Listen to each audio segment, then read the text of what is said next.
Hydraa YSR Congress party నేత రాంభూపాల్ రెడ్డి కాడసాని రాంభూపాల్ రెడ్డికి సంబంధించినటువంటిది కూడా కూల్చామని చెప్పి హైడ్రానే ప్రకటించింది.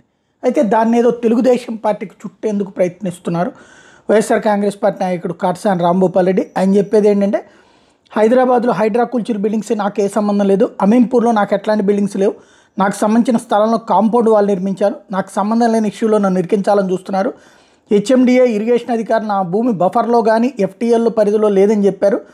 అధికారులు నా స్థలం ఎఫ్టీఎల్ పరిధిలో ఉందని నోటీస్ కూడా ఇవ్వలేదు. మాకు నోటీస్ కూడా ఇవ్వకుండా పోలీసులు అధికారులు వచ్చి దౌర్జన్యంగా మా నిర్మాణాలు కూల్చారు. టీడీపీ నాయకులు కొంతమంది పనిగట్టుకుని దుష్ప్రచారం చేస్తున్నారు. మాకు నోటీస్ కూడా ఇవ్వలేదు. నేను లీగల్గా వెళ్తాను. లోకేష్ బాబే రెడ్ బుక్ ఉందని చెప్తుంటే ఎమ్మెల్యే అఖిలప్రియ మాట్లాడడం ఆశ్చర్యం కాదు. ఫ్యాక్షన్ రాజకీయాలు చేసాం చూసాం, ఇవి వద్దనుకుని ప్రజలతో మమేకమయ్యాం. ఇప్పుడు వీళ్ళు కూడా రెడ్ బుక్ పేరుతో ఫ్యాక్షన్ రాజకీయాలు చేద్దామని చూస్తున్నారు. భూమా నాగిరెడ్డి కూడా ఫ్యాక్షన్ రాజకీయాలు చేశారు. పోలీసులు అధికార పార్టీ నాయకులు చెప్పిన విధంగా పనిచేస్తున్నారు. కాలం ఇలానే ఉండదు. ప్రజలే భయపడడం లేదు. మా నాయకులు ఎందుకు భయపడతారు? సీతారాంపురంలో అనవసరంగా హత్య చేశారు. వైసీపీ ఇచ్చిన పథకాల కన్నా గొప్పగా మీరు పథకాలు ఇస్తామని చెప్పాలి.